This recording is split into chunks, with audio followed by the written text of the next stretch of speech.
Jetzt lesen wir wieder eine magische Geschichte zusammen. Schau mal, es leuchtet schon so wieder aus meinem Buch. Und es ist ein kleines Einhornhörnli. Komm mal mit. Oh, schau, der Regenbogen zieht mich mit. Ich fliege. Wo landet mir dann?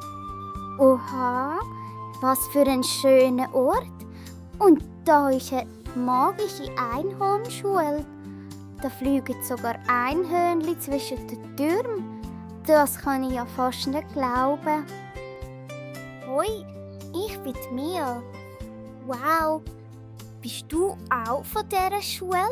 Du bist so schön. Wie heisst du?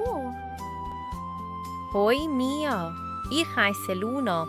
Komm, die Schule fängt bald an.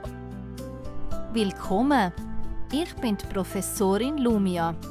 Heute lernst du 4 magische Zauber: Regenbogen, Sterne, Blumen und Wolken. Okay, ich versuch's. Regenbogen, zeig dich mir. Wow, es hat funktioniert. Alle 7 Farben sind da. Ich habe es geschafft.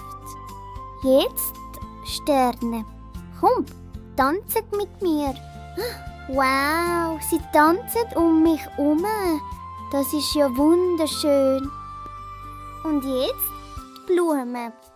Zeigt mir eure schönen Farben. Wow, so schön. Und sie haben alle noch ein Gesicht. So herzig. Juhui, ich hüpfe auf den Wolken. Das sind ja wie so kleine Trampolin. Luna, komm auch. Das ist der beste Tag. Ich habe es geschafft. Alle 4 magischen Zauber. Regenbogen, Sterne, Blumen und Wolken.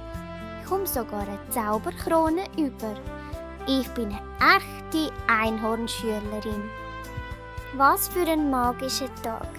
Ich habe so viele Sachen gelernt und schau, ich habe sogar eine magische Krone daheim.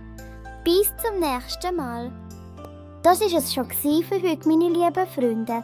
Wenn es dir gefallen hat, drück auf den grossen Daumen nach oben und klick aufs Glöckchen, so verpasst du keine weitere Folge mehr. Bis zum nächsten Mal. Tschüss!